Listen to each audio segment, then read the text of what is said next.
We're going full like Friday the 13th style slasher where they have the couple sneak off to make out or whatever, and you immediately know what their fate is going to be.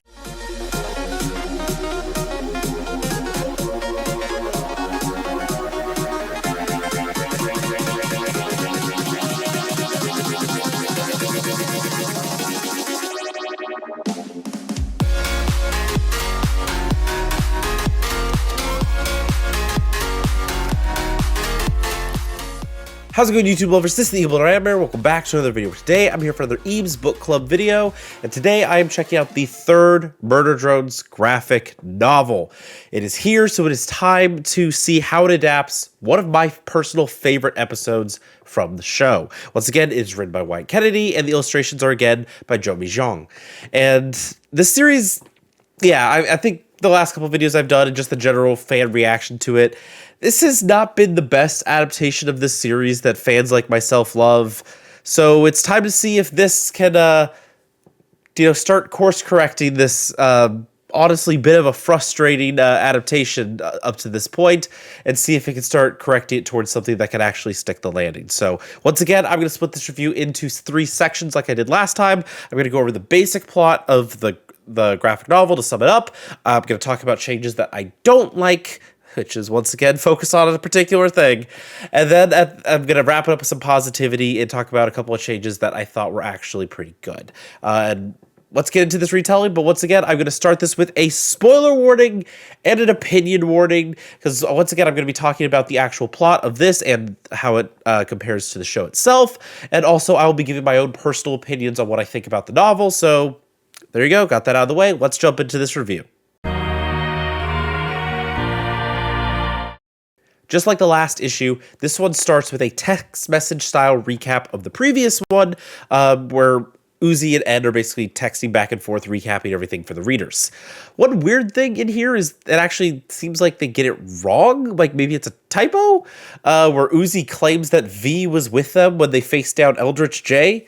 I mean, there's been typos in this comic. They had to completely reissue the first one because they messed up Thad's name, so wouldn't be too surprised if this was just a typo. But either way, the real story starts with Uzi's class arriving at Camp 98.7 because this is adapting the Cabin Fever episode of Murder Drones episode 4. But after arriving there, we for a moment, we get a brief flashbacks section with the panels where Khan is sending Uzi in that direction because that's where he found Nori, Uzi's mother. And as I was hoping, they actually did a really good job with this scene. There's a few extra bits of dialogue from Khan that really build his regret and his inability to protect his family from this whole mess. And I'll talk about it a little bit more in the what I think is good section of this video. But anyway, back in the present day, Ed and V are standing as camp counselors so that Uzi can sneak off from the rest of the group and her classmates and go investigating.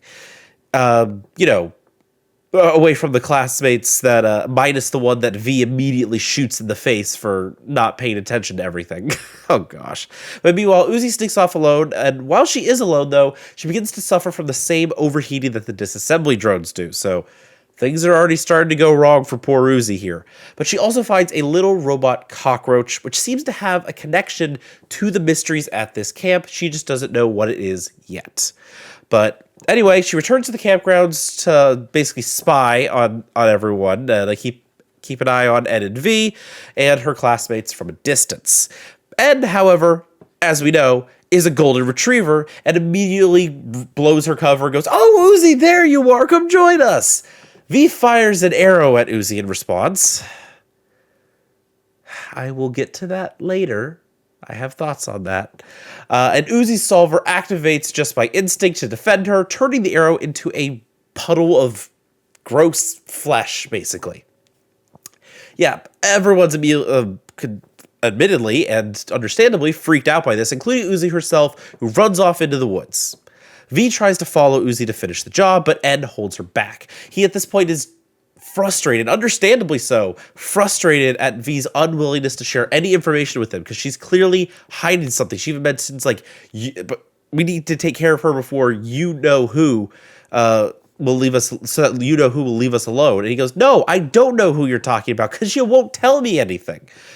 But he tells her to just stay with the campers while he goes off to find Uzi.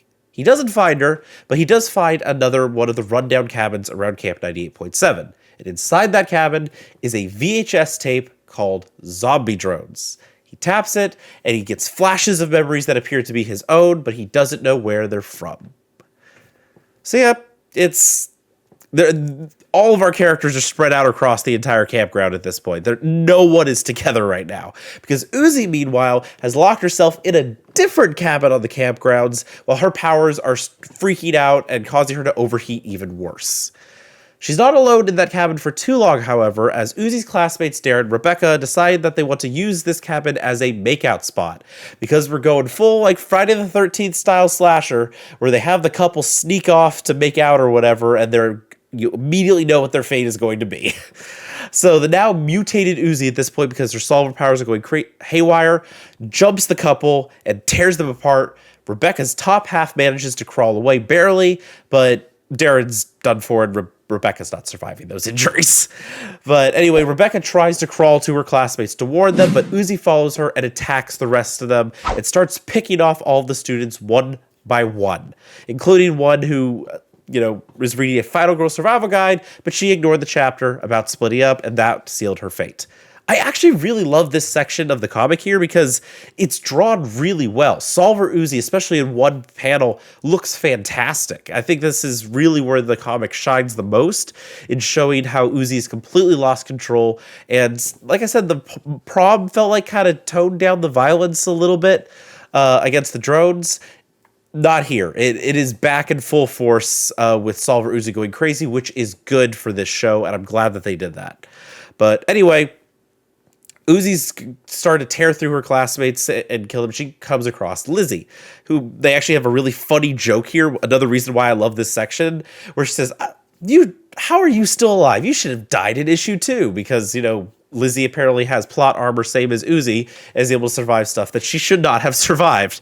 But anyway, before Uzi can kill Lizzie, V steps in, basically says, nope, I'm not saving you. I'm just focusing on killing her. But this is where we finally get the name drop of Sin. The big background villain of this entire series finally gets name dropped here, just like she did in the show. Uzi doesn't know what V is talking about, of course, because like Ed, she's been getting no information because V is refusing to tell anyone.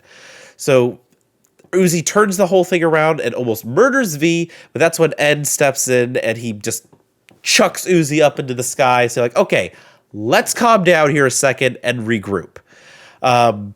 And he catches up to her and he talks to her, and she expresses basically that her big fear right now that's messing with her head is that Ed is actually getting along great with the rest of the students, and she's concerned that she's going to be left alone again, just like she was before Ed showed up, and he's the one drone that she was actually able to really make friends with, and she's concerned now that she's going to lose him to everyone else.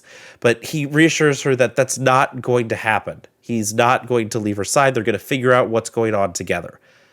And then, they just crash landed to the ground because they were still falling that entire time. They reached terminal velocity, and Ed had to quickly move to catch Uzi before they hit the ground. But meanwhile, that's all done. Everyone's like, yeah, okay, problem solved. Let's get out of here. Except for the fact that half the class is dead, which the teacher actually does take notice of. And he's like, yeah, we're missing some campers here. But V actually takes the blame for all of them, including Uzi's kills, which is a pretty important character mode for her. But again, I feel like it's kind of undermined with the way that the comic is set up. I'll talk about that later. In the back of the bus, however, Ed and Uzi are like sleeping, resting against each other on the seats, and Ed notices that Uzi's hand is burning up in the morning sunlight. Just like disassembly drones, she now can no longer go into sunlight, and she's overheating just like them. She has changed for the worse. We also make sure to note that Ed actually brought that Zombie Drones VHS tape with him because that and the little cockroach, the key bug, which Uzi has with her, are the only two pieces of evidence they managed to collect from the camp. Now, this is where the episode ended in the show, but this is not where the comic ends because there was a key scene left out of the previous issue, which was a scene from episode 3, which is now put at the end of this one. Because outside the bunker, another landing pod arrives, killing a couple of worker drones on impact, and out steps what appears to be a human in a spacesuit, accompanied by a revived Jay. And that is where it ends with the to be continued. So, you know, other than bringing the episode, that episode ending, like the episode 3 ending, into the episode 4 adaptation comic, this was a fairly accurate adaptation of episode 4 overall. Cabin Fever is one of my favorite episodes of the show. That was my favorite until episode 7 came out. That was just really good. Mass Destruction was my favorite episode, and I'm really curious to see how the graphic novel is going to adapt that. But I'm happy overall with how this graphic novel portrayed episode 4, especially the scene with Khan and Uzi at the beginning. I thought that was really well done. Like I said, Uzi's rampage was also really well drawn, and I thought it brought that level of violence back that was kind of missing from the Promenade. But that being said, as much as I liked stuff in this graphic novel, there's still stuff that I have issues with. And once again, it focuses on my favorite character being horribly misrepresented. Yeah, another issue with this comic, another problem with V's character. Seriously, at this point, it genuinely feels like Wyatt Kennedy has some kind of like personal hatred for V and is actively trying to make her shallower and shallower with each entry of this story. It's weird at this point just how she is just completely misrepresented in this comic. There are changes in behavior and cut scenes all over this adaptation, and they're all really around scenes involving V. Like towards the beginning, there is a scene in the show where she threatens Uzi to stay away from N. She basically like, hey, you stay alone out here doing all this stuff. Don't mess with us, and N will move on just fine without you. That is a very important scene. It shows more of Uzi and V's dynamic, and it shows that V actually cares about N in a weird way. Like, we know it's a little deeper than that, but it just comes across as, oh, in some weird way, you actually do care about him. It's very important to show that there is more under the surface to V, and it's not just, you know, basic psycho killer. But this scene is not in the graphic novel. Uzi just is by herself in that cabin the entire time when she finds the key bug. V is honestly nowhere to be seen in that section, I don't think. Like, come to think of it, the way that it draws her looking out at the window at all of her friends having fun hanging out with N, I think we just see N when Rebecca's flirting with him. I don't think we actually see V drawn in that panel at all. She's completely missing from these scenes that she takes an active role in the show. It's just incredibly frustrating. And later in the comic, during the archery scene, V does something twice that she never did in the show. In the show, V only ever actually killed one worker drone in this episode, and that was the guy that she shot in the face at the beginning, because he was the only one that really wasn't paying attention, didn't even have a reaction to the disassembly drones when they showed up, so she shot him to make an example. It's extreme, of course, but that's just the nature of the show. And she does kill that guy in the comic, but she also kills two more. Like, she kills one more and almost kills two more. She shoots one of the students with the bow and arrow and then takes a shot at Uzi trying to kill her. What is the point of changing that? I don't understand. In the show, it was more of a really funny kind of gag showing that the worker drones are completely incompetent because it was one of Uzi's own classmates that just like didn't know how to use a bow and kept loosing an arrow early. He shot one of his own classmates in the head and then nearly shot Uzi. I don't understand the point of having V just straight up murder another student and then try to be the one to shoot Uzi. I don't understand, because like they just try to have her get a kill streak going? Like, what is the point of that? I'm really disappointed with how this graphic novel is handling V. She's my favorite character in the show because of how complex she is. Like, I feel like she's the character of the main cast who goes through the most character development, especially of our main trio of Uzi and V.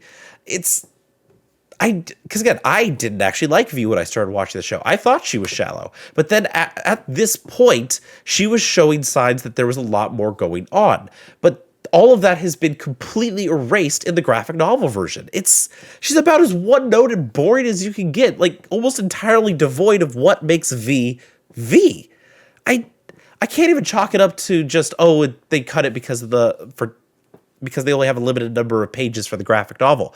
I can't even do it at this point because, like I said, like, it's not just about scenes missing, it's about changes to scenes that are in the graphic novel that change her character as well. I just don't understand what the point of that was. Like, honestly, they could have even cut out the student getting shot with an arrow, and that would have been fine for the graphic novel. That would have been an okay change, because in the show, it only serves that Uzi starts freaking out when she sees the oil flowing. She doesn't freak out because the oil is flowing, it's just because she turned the thing into a flesh monster, which is enough reason to freak out. So I feel like you could have actually cut a student dying at the archery scene, and it would have been fine. But then you still have the shoot at Uzi.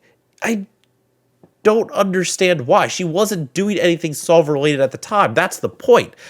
V gets motivated to go after Uzi after Uzi starts showing some of the more extreme conditions of the solver.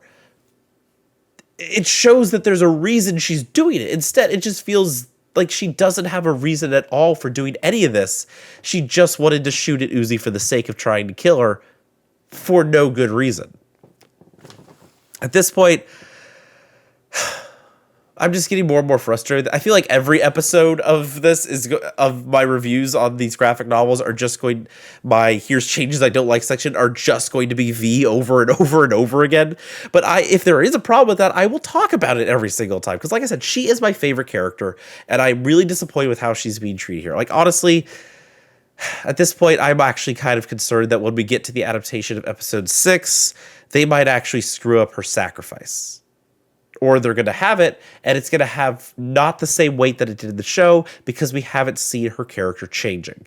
They need to have either a quick turnaround or it's going to be completely ruined, I feel like. And it's sad to say, because how do you mess this up so badly with one of the main characters of the show? Like, yes, Uzi and Ed are like the main duo, we follow a lot of it, but the show has a trio. Like, that is the point of having them all together during the final battle. V is the one that was on the thumbnail of the first episode. She is a key part of the main cast, and she's been completely stripped of all her character.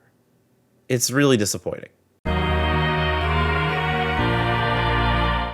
Okay, enough of the ranting. Let's talk a little bit about, let's end this review on a positive note. So first off, like I mentioned earlier, I want to talk about the changes that I like. So first off, I really like the subtle changes to the scene between Uzi and Khan. It plays out pretty much the same, but there are a couple of tweaks to Khan's dialogue that I feel like enhance the scene a bit more. After Khan was also another character that I complained about having stuff ruined in the first issue, he actually has turned around quite nicely, so maybe V has a chance, but they're running out of time with her. But anyway, the main thing in this section is the last send-off that Khan gives his daughter. In the show, he just says, "Oh, I'm not what either you or your mother needed." And that's all he says. But in the comic, before he says that part, he still says that. He adds that he tried to protect Nori and tried to protect Uzi, and that's when he says, "I just wasn't good enough." It's small, but it makes clear that this isn't just a case of Khan not trying and not being the right person at all. It's more than that. He did try to help. He loved his wife. He loves his daughter. He's trying to help, but he just can't handle what's going on because this is well out of anything that he could control, the stuff with the solver that's going through both Nori and Uzi. So I really do like that change. Again, Khan ended up being a character that I thought was going to be also ruined, and they've really done a good job with his scenes in the last couple issues. I think they absolutely turned it around from the first issue. And I like that. I was looking forward to that scene after how they handled Khan in issue 2, and I'm glad that they handled that scene as well as I was expecting them to. So well done to that one, Oni Press. You did a good job there. Another thing I actually like, this one's going to be a bit of a controversial take, but I like them moving Jay and Tessa's arrival to be after the incident at Camp 98.7. Now, let me explain this, because I know it's a weird thing. First, from a strictly like comic perspective, ignoring like the way the show flows, this needed to be done this way because the last issue combined 2 episodes and was way too fast-paced and had so much stuff crammed in there and cut that they could not put that in there. They needed to give it room to breathe and move it to a different issue. That works. I'm fine with that. I think that actually does really well. But again, that's just from a comic pacing perspective. from a story pacing standpoint, I still think this change is good, even if I compare it to the way that the show handled it. Because in the show, other than the creepy human hand like coming around a corner for one shot, there's really nothing in episode 4 that is directly impacted by that ending scene from episode 3. Like, we didn't even know whose hand that was at the time. We didn't know what was going on under that spacesuit until episode 7. So with the comics placement of it, there's going to be an immediate showing of this is how the arrival of this new landing pod with these characters is going to impact the story. Because like I said, there's nothing really in episode 4 that is directly impacted by that scene. But in episode 5, the reason Doll goes and attacks Uzi directly in her home while Uzi is like viewing Ed and V's memories is because of the deal that she made with Jay and Tessa. Because that's like, oh, get that key bug, and then we'll take you with us as we go down into the labs. See, now we have the comic ends with a cliffhanger, and then the next issue, which will be the home special, is going to directly address the outcome of that. Because at the end of that episode, we see those two characters and Doll talking with them because that was her whole reason for going after Uzi directly in her home. It actually makes a lot of sense to have it paced that way. So it feels like a more direct causation of what is going on. Same kind of thing, like ending the adaptation of Property with just Uzi's, solver going off and Doll disappearing. And then issue 3 picks up on that by having Uzi go out to investigate more of what's going on and how it connects to her mom, because we also know that it connects to Doll's mom. And then this one is ending with the arrival of Jay and Tessa. And the next issue, we are going to see Doll's reaction to the deal that she makes with them, and also meeting up with them at the end for yet another cliffhanger, leading into the final stretch of the story. I actually like that. I think it makes it flow almost a little bit better. I know that's a controversial take to say that moving that scene makes it better, but I think it actually works pretty well for what we've got here going with this comic. I like that change, and I think it turned out pretty good there. And honestly, there weren't too many changes in this comic besides the glaring issues with V, so there's not too much else to talk about in terms of positive changes besides the little tiny bit of con dialogue and just moving one scene. Yeah, again, not too much to talk about in terms of good changes. Is that a good thing or a bad thing, though? Unsure at this point. We'll see. Honestly, I have to say, that was probably the best issue of the 3 graphic novels. Like, of the 3 we have so far, that was the best. Yes, I am, of course, incredibly disappointed with how it is still handling V, but that is a issue that has been carried over from the previous ones, hasn't changed yet. But everything else, it's pretty good. I mean, there's things I can go in and nitpick and like poke. It's like, oh, they don't do this, they don't do that or something there, but I'm not a miserable person. The story is there. The story actually flows nicely. The art is pretty good. I'm not going to nitpick the little things like that. So I'm just talking about the major stuff that I have a problem with, which is V. So overall, I thought, barring that obvious problem, it was an improvement from the previous 2 issues. So, baby steps, people, baby steps. Maybe we might save this graphic novel yet. So that was my review of Murder Drones, issue number 3 of this graphic novel series. Up next is actually not going to be issue number 4. It is going to be the Home Special. It is the only issue, actually, that has a different artist of all of these. Like, Mi-Gyeong is doing all of the regular issues, but a different artist is doing the art for the home issues. So I'm very curious how the Manor and how Sin and all of that is going to look with the different artists. It should be generally the same thing, but every artist has their own flair and style. So I'm looking forward to how that issue is going to look, because this is an extra comic that they added after the success of the campaign. So it's not something they originally planned. So I'm looking forward to see what they got. So it should be out this month. According to the end of it, they say they want to release the issue in May, but every single one of these has been delayed in their release so far. So I am not holding my breath on the release of that. I will review it when it comes out. Not a moment before. We'll just have to wait and see when that actually is. But in terms of other Eabs book club videos, I am, of course, going to be doing a Hello Neighbor book club on the first trilogy of those books. But I'm still reading those books, so I do not have a timeline on when I'm going to do that video yet because I haven't finished even reading, so I haven't even begun working on my review script yet. So that might be a little bit probably closer to summer kind of thing, like late summer probably if I had to guess, because I want to have time to actually go through everything. But that's what I have planned next for Eve's Book Club, and this was another fun video. Again, I love being able to talk about these things, and the Murder Drones graphic novels give me the opportunity to talk about it a lot because I'm doing a video per issue. So, again, Home is next, and, you know, there's actually not too much V in that one. There's a little bit. I hope they don't mess with her scene where she finally starts breaking through the Stalwar's control when Ed is talking to her. From his act of kindness. Hopefully they don't mess that up. That's like the one scene with V that is important. Please do not mess that up. For the one scene that's important with her in that episode, but we'll just have to wait and see what goes with that. But again, new artist. Very curious to see how everything's going to look, because we're also going to get Sin and her, like, when the lightning flashes and you see all the arms and tentacles and stuff while she's sitting on the globe. One of my favorite shots in the show, so I really hope that's adapted well in the graphic novel. But anyway, that's going to do it for this video. Hope you all enjoyed it. Please drop a like and comment down below if you did, or subscribe if you haven't already. I'll see you all on the next one. Bye, guys!